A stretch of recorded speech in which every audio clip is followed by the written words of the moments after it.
Dang. What's up, fake book? Just cruising, 64 degrees. Still need somebody to go fishing with us. Go fishing with us tomorrow. Got Stuart Miller lined up. Actually, I think Arthur might go. I gotta reach out. I gotta make sure that we do have an open spot on the boat. I think Arthur's gonna go. So, anyways, here I driving to Dallas to help two strangers cold call tonight on app Propelio TV. Actually, I know Sarah. I met her at our Fort Worth Mastermind. The other gentleman, I've never met him. I don't know him. I don't know his skill set. I don't know anything about it. We're going to get real uncomfortable. I don't have the Boone's Farm this time, but it should be fun. So, driving up there, I see a lot. I went to my other inbox, went to my other folder today. Ah, man, guys. Like how? Like why? Like why? Like what the hell? I don't even understand what's going on in my other folder half the time. I mean, I get there's intimidating stuff about this. A lot of people, I don't really talk about my story that much, but didn't know what I was doing when I got in this business. I just had a little bit of money and I spent it all on houses. And then I realized real quick I wasn't a house flipper. Never really made the pit stop at wholesaling. I mean, we wholesale a little bit, mainly wholesalers, owner finance, multifamily, stuff like that. But like, what is in between you and your first deal is all in here. It's all what you think is keeping you away from it. Okay. They've got an app now that whenever we started doing this, I used to have to write down the addresses. I didn't have Skip Genie. I didn't have anything. I had the county appraisal district CAD to go look it up. And then I didn't know where to find the phone numbers. I was using That's Them. I was using Spokio. I was using all these limiting sites. Didn't have data append. Didn't know what data append companies were. Didn't have the Driving for Dollars app that does it all for you, gives you all the phone numbers you could ever need. Didn't have any of that shit. But went out and slammed bandit signs, drove for dollars, wrote down addresses, door knocked, looked for the owners, where the owners were on it, sent them letters, did all the stuff that I seen other people talking about online, did it. Now there's literally an app, and it's $35 a month. I'm going to use it here in a second. While I'm driving to Dallas, I'm going to drive like 5 neighborhoods and 2 towns. I'm going to put an hour into it. I'm going to get probably 200 addresses, good quality, beat up ass leads. It's springtime or almost springtime. Grass is growing. People aren't mowing. Window units, busted up roofs, all the shit that you do on Driving for Dollars. I'm going to drop pins for $35 a month. I'm going to get 200 today. And I'm going to take 2 rookies, I'm going to put them on the phone in front of thousands of people on the internet, and we're going to lock up a deal live tonight, on live, while y'all all watch on Propelio TV. In the meantime, in my other folder, people are going to be, I don't have money. They're going to be, what would you pay for this? They're going to be spamming the groups and trying this thing reverse wholesaling, which looks suspiciously enough like brokering without a license. You're going to be doing all this stuff when all you really need is a $35 a month app. Take a different route to work every day. Drop your pins. Sit down. Call. Fuck it up. Call again. Fuck it up some more. Call again. Fuck it up some more. Nobody dies from making a bad move on a phone call. Once you do that with enough repetition, enough consistency, you're going to fall into a deal. You're going to think it's a once in a lifetime deal, like I did when we made our first $27,000 or whatever the fuck it was. You'll think it's a once in a lifetime deal, and then the next thing you know, you're going to end up getting a deal. We're doing a deal right now that's going to pay us conservatively about $700,000. bandit sign lead. It's fucking insane. But I don't believe in once-in-a-lifetime deals anymore, because every time I believe that, the bar gets moved up a little bit. So, anyways, driving. You want to learn to cold call, savvy in other areas, but not savvy in cold calls. You know how you learn to cold call? You start cold calling. That's how you learn to cold call. You pick up the phone, you wear out some minutes. That's how you learn to cold call. You could hire 47 gurus to teach you every script, and guess what? You're going to get on the phone, you're going to lock up, you're going to fuck it up, and you're still going to have to find your own way. Can gurus teach you how to do it? Yep.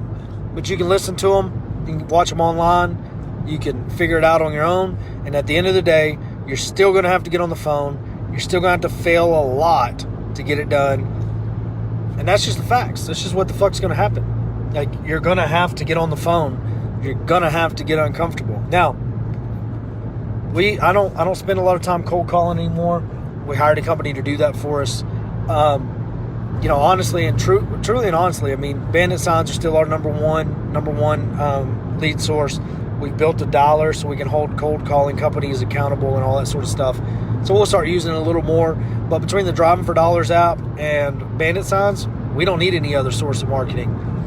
Cool thing about it is 90% of the leads we look at, nobody else knows they exist, because they're not coming off a list. They're not being bought off a list.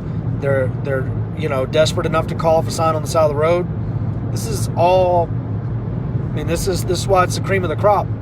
A lot of people want to talk about, the quality of leads and all this kind of stuff. The seller in these situations, you want to deal with an unsophisticated seller. You don't want to deal with a sophisticated seller. You don't want to deal with somebody that has called everybody under the sun, and now you get out there and you're in a bid war. You don't want to deal with that. You want to deal with the unsophisticated seller. You want to deal with somebody that calls you and say, hey, I want $30,000 for the house, and you throw it on MLS for 80, and you double your money, and it takes less than 30 days, and that's the deal that we're closing on Friday. That's what you want to deal with. You don't want to deal with the seller that is really savvy, knows a lot, thinks they know a lot, whatever the situation is, and there's a tough negotiation. So where do those sellers hang out? They hang out on Facebook. They hang out on Google. They hang out in the technological realm where they're online researching, reading, trying to figure it out. They're not necessarily motivated enough. Maybe they're just time wasters. Where do the unsophisticated hang out? They're going back and forth to Walmart, looking at your bandit sign going, damn, that seems like a really good deal. There's a sign in a ditch, and I need to sell my house. So I'm going to call a sign in the ditch, because I think that's the best person to do business with. They don't even go to the phone book. They don't even know the phone book exists. They don't go to Google. They got a flip phone. You know what I mean? Now they're calling a sign in a ditch to sell their house. Think about that. That's the kind of person you want to negotiate against. You don't want somebody that's real savvy. The ringless voicemail is a different deal, because if you're combining it with the Driving for Dollars, now you got a vacant house. What is a vacant house? Why is it vacant? Could be inherited, title issues, could be anything. It's a vacant house. You know the house is vacant. It's a highly targeted list. It's sitting there. It's beat the fuck up. It's a tired landlord. There's a lot of ways to skin this cat. But those two negotiations will always be easier than, say, a probate lead. A probate lead is rough. It's savage. They call you ambulance chasers. They just get angry. Pre-foreclosures are good if you get the right message to them. If you get the wrong message to them, they're a bunch of angry. And they're also anymore getting a pre-foreclosure is like winning the lottery, because there's so many people marketing to them. But if you're consistent with it, you're going to win. Those are both deals. Water turn-off list, most people are too lazy to do it. Most people are too lazy to do it consistently. They do it sporadically. So if you're doing the water turn-off list, be consistent with it. Hone in on the area and just fucking hammer it. Hammer you whatever area that is. Build you a system, a process. Great lead source if you're doing it. Eviction lists, tired landlords, eviction lists. I don't know where to find them. I don't know where they are, but I know they exist. I know there's companies out there that provide them. Divorce, Revo Gateway. Go to Revo Gateway.